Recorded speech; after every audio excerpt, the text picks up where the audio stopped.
The flickering candlelight cast long, dancing shadows across the opulent, yet decaying halls of Versailles. The air hung thick with the scent of old velvet, dust, and something else. Something sickly sweet and deeply unsettling. This wasn't the fragrant perfume of courtly life. This was the stench of death.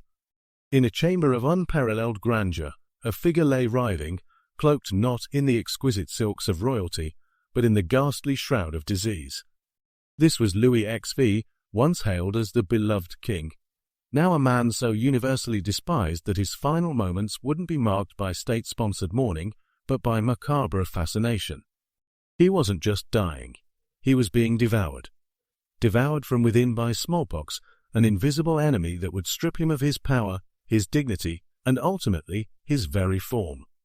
Imagine a monarch, arguably one of the most powerful men in Europe, reduced to a grotesque spectacle, his skin described by horrified witnesses as melted, his end a testament to the brutal, indiscriminate power of this ancient plague.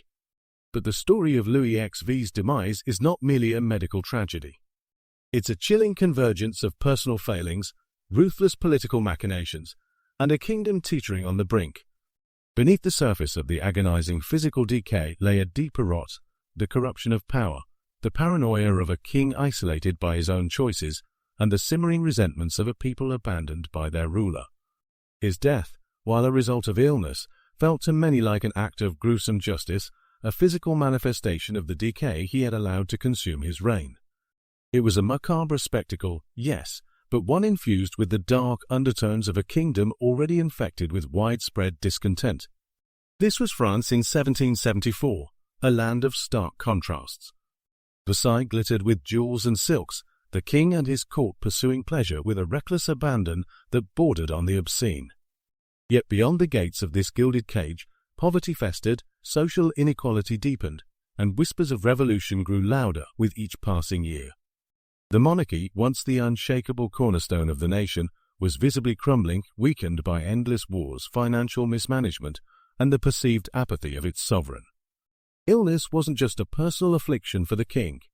It was a potent symbol of the nation's own failing health, a visible sign of the rot working its way through the very fabric of French society. The stage was set for a final act, not of regal splendor, but of visceral horror, played out in the claustrophobic world of the royal court, where fear and ambition mingled with the acrid scent of sickness. The air in the palace, thick with the scent of decay and unease, was in stark contrast to the image Versailles usually projected.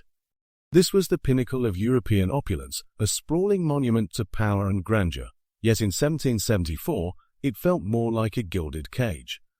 The late 18th century in France was an era of breathtaking contradictions. The monarchy, embodied by the Sun King's Louis XV legacy, still held immense symbolic weight, but its foundations were being eroded by decades of profligacy, poor governance, and a disconnect that bordered on the absurd. The extravagance of court life, with its elaborate effigies, towering wigs, and bottomless coffers for royal indulgences, was a stark and galling contrast to the grinding poverty endured by the vast majority of the French population. This wasn't just dissatisfaction. It was a deep-seated resentment that simmered beneath the surface, a volatile current running through the streets of Paris and beyond. The monarchy was not just on the brink. It was already teetering. Louis XV, the man at its head, bore a heavy burden for this decline. Once the beloved, his charm had long since faded, replaced by a weary withdrawal and a cynical reliance on advisers who often prioritized their own gain over the nation's welfare. Corruption wasn't a fringe issue. It was endemic, reaching into the highest echelons of power. Favors were bought, positions were sold, and the royal treasury was treated as a personal piggy bank. This environment fostered not just inefficiency, but a profound distrust between the ruler and the ruled. The king's declining health, both physical and perhaps mental, only exacerbated the sense of instability.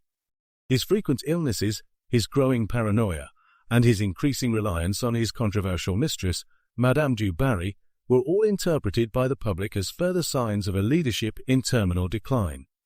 Versailles itself, though still breathtaking in its scale and artistry, felt weighted down by this oppressive atmosphere. It was a stage where power was performed, but where the reality of a crumbling kingdom could no longer be entirely hidden. The she decadence on display felt less like a celebration of power and more like a desperate attempt to ignore the gathering storm outside its walls. The political turmoil was palpable. Court factions constantly jockeyed for position, their loyalty often to their own advancement rather than the king or the state. Rumors and whispers were the currency of the court, and as Louis XV's health became a topic of growing concern, these rumors took on a darker edge. Talk of conspiracies, betrayals, and the chilling prospect of a power vacuum filled the air, adding another layer of dread to the already tense environment. This opulent palace, built as a monument to absolute power, was becoming a symbol of its decay, a luxurious tomb for a monarchy slowly suffocating under the weight of its own excess and a people increasingly unwilling to bear the burden. Within the suffocating opulence of Versailles, a different kind of rot was taking hold of the rot of ambition, fear, and shifting loyalties. The mounting instability of 1774 wasn't just a matter of economic hardship or political missteps. It was centered on the failing health of Louis XV, the axis around which the entire court revolved.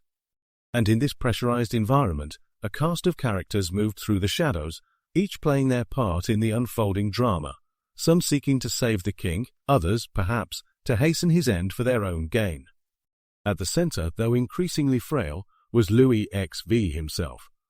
A figure of immense power, he was nevertheless a complex and deeply flawed man. The charming young monarch who inspired hope had long since given way to a withdrawn, even paranoid figure.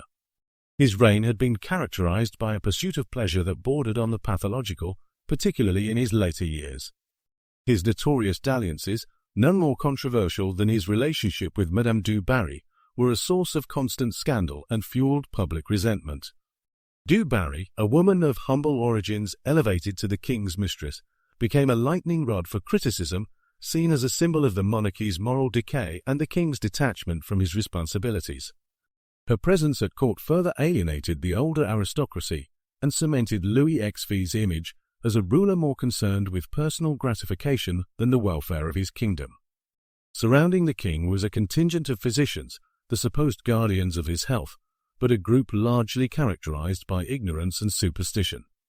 In the 18th century, medical understanding was a haphazard mix of ancient theories and ineffective, often dangerous treatments. The king's doctors, despite their prestigious positions, were ill-equipped to handle a virulent disease like smallpox. Their diagnoses were often delayed or simply wrong, and their remedies of bleeding, purging, bizarre concoctions likely did more harm than good. They were figures of desperate authority, clinging to archaic practices while the unseen enemy silently advanced. But beyond the king and his doctors, the court itself was a viper's nest of political intrigue. As Louis XV's health visibly deteriorated, the various factions within the court sharpened their knives. Nobles, ministers, and even members of the royal family began positioning themselves for the inevitable power vacuum. Who would have the ear of the next king, his grandson the future Louis XVI? Who would benefit from the current king's decline? Rumors of conspiracy abounded, whispers of betrayal slithering through the corridors. Was the king's illness simply the plague, or was something darker at play? In this climate of fear and ambition, the line between illness and deliberate act became blurred. The fear of regicide, a chilling possibility in an environment where loyalties were so fragile, hung heavy in the air, adding another layer of dark tension to the already unfolding tragedy. The intricate dance of courtly intrigue and political maneuvering, however ruthless, paled in comparison to the true and silent antagonists that had entered the gilded halls of Versailles. This enemy didn't plot in hushed tones in dimly lit chambers. It lurked unseen, carried on the air, and settled insidiously within the king's aging body. In the spring of 1774, ostensibly following a visit to his mistress, Madame du Barry, at her small Trianon pavilion, Louis XV began to feel unwell. Initially, his symptoms were vague of fever, a general malaise, discomfort. These were dismissed with the casual indifference of those who believed royalty to be somehow immune to common ailments. His physicians, blinded by a mixture of ingrained diagnostic habits and perhaps a reluctance to alarm the court, initially misidentified the illness, attributing it to a simple cold or even a gout flare-up.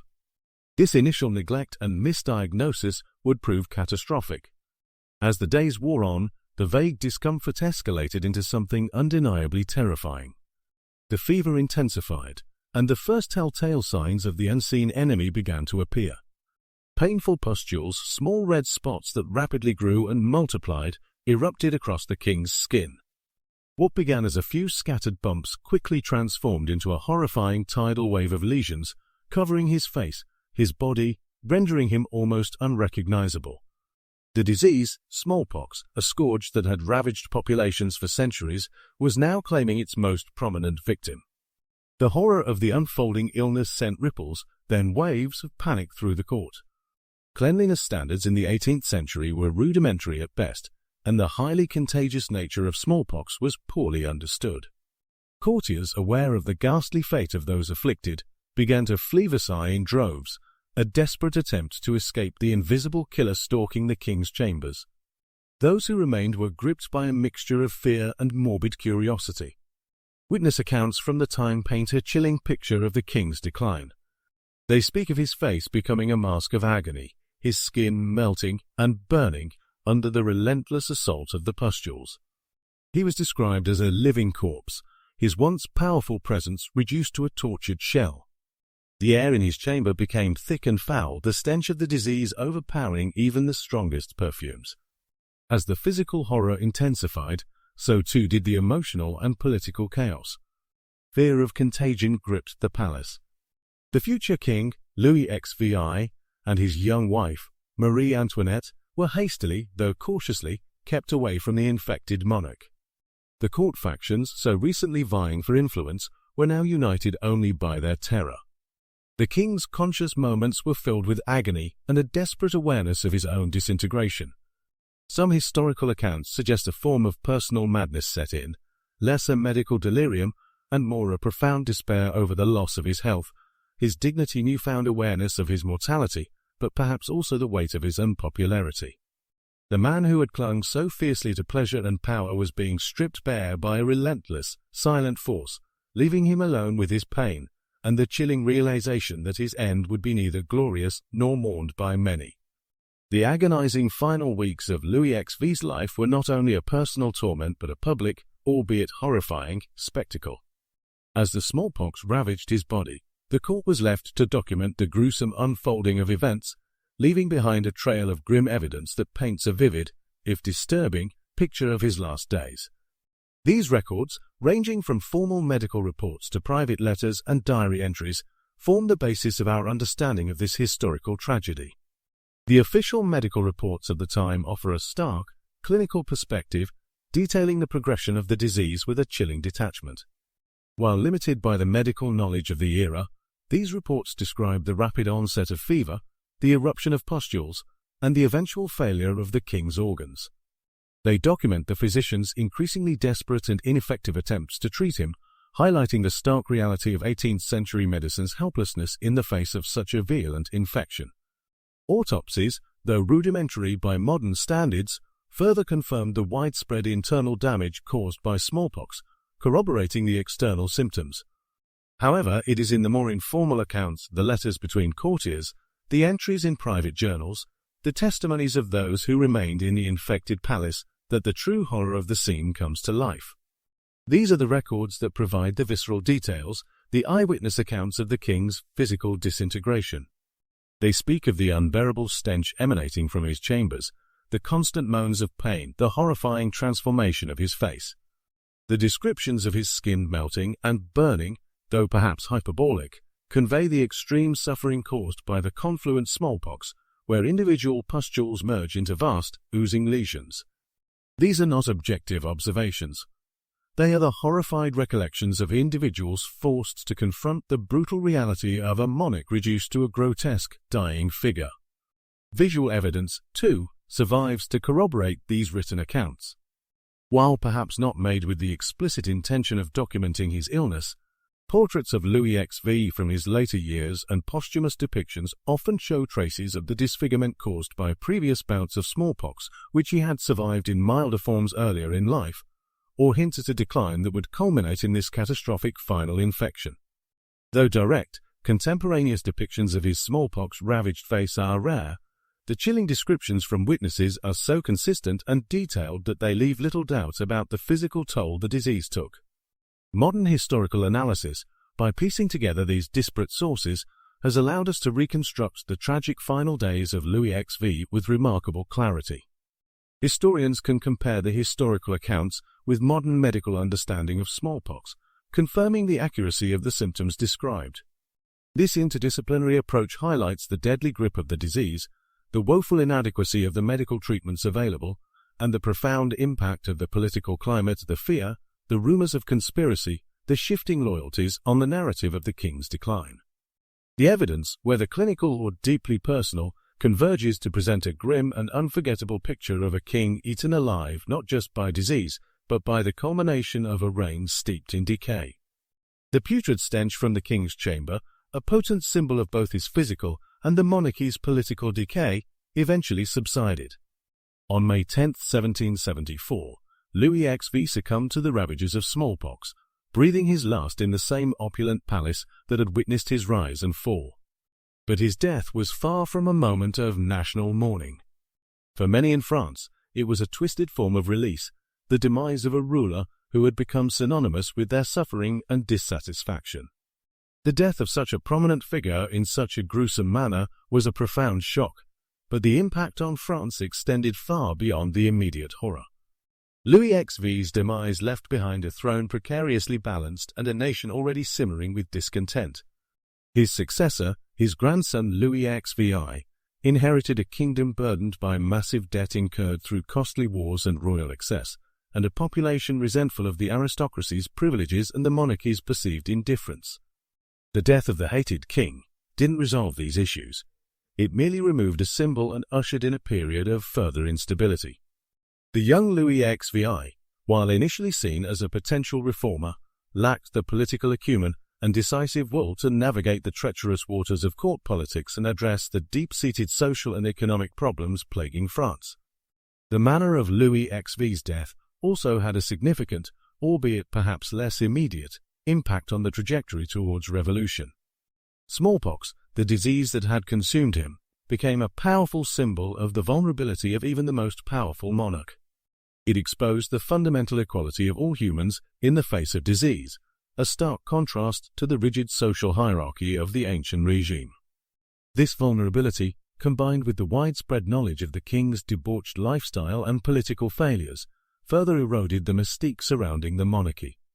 How could a divine right monarch, supposedly chosen by God, be brought down by a common, hideous illness? This questioned the very legitimacy of their power and provided intellectual fodder for the burgeoning revolutionary ideas that were circulating among intellectuals and the discontented population. Louis XV's legacy is undeniably a dark one. His reign is remembered for its decline, its corruption, and the growing chasm between the monarchy and its people. His death by smallpox, a disease that literally and metaphorically consumed him, serves as a chilling metaphor for the rot that had set in at the heart of the French monarchy. It was a death that exemplified how disease, in the context of political decay and social unrest, could act as a catalyst, exposing the rotten core of a regime and accelerating its eventual collapse. In a broader sense, Louis XV's tragic end serves as a potent reminder of the brutal reality of disease and the consequences of societal neglect. His death underscores how even in societies seemingly dominated by absolute power, the vulnerability to sickness is a great equalizer. It highlights how unchecked decadence and detachment from the realities of the populace can create fertile ground for discontent, and how even an unseen enemy, like a virus, can become a silent, deadly force of rebellion against established power. We've journeyed through the gilded, yet decaying, halls of Versailles, witnessed the tragic final act of a hated king, and uncovered the layers of political intrigue and societal rot that contributed to his demise. We've seen how a terrible illness, smallpox, became more than just a medical event. It became a potent symbol of a kingdom's vulnerability and a monarch's failure. Louis XV's story is a dark tale of a ruler consumed, both literally and figuratively, by the forces he himself had allowed to fester. He was a king burdened by his own excesses, isolated by his detachment, and ultimately defeated by an unseen enemy that served as a brutal equalizer. His death, overshadowed by neither grief nor traditional royal splendor, stands as a stark reminder of the precarious nature of power when it is detached from the realities of its people.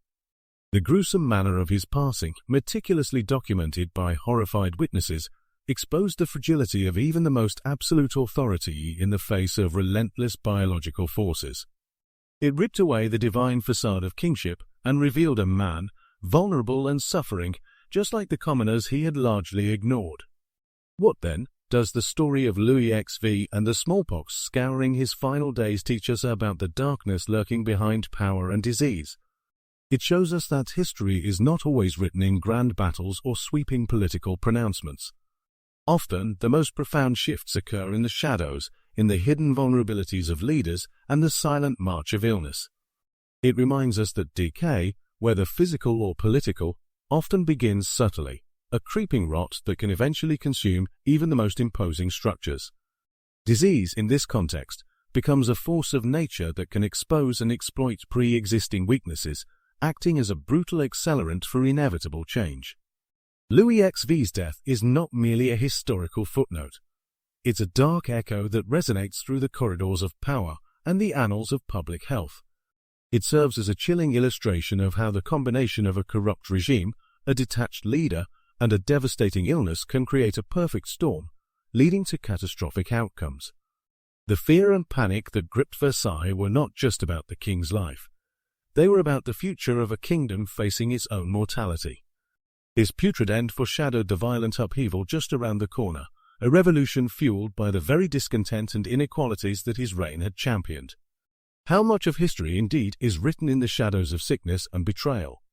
Louis XV's story suggests a significant portion.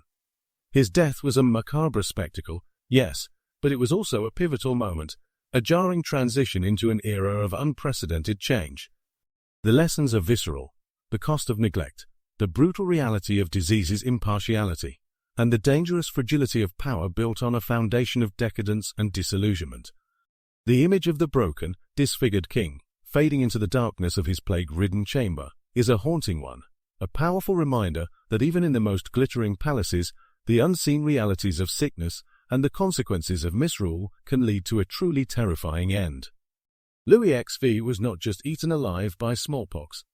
He was consumed by the very rot of his own reign.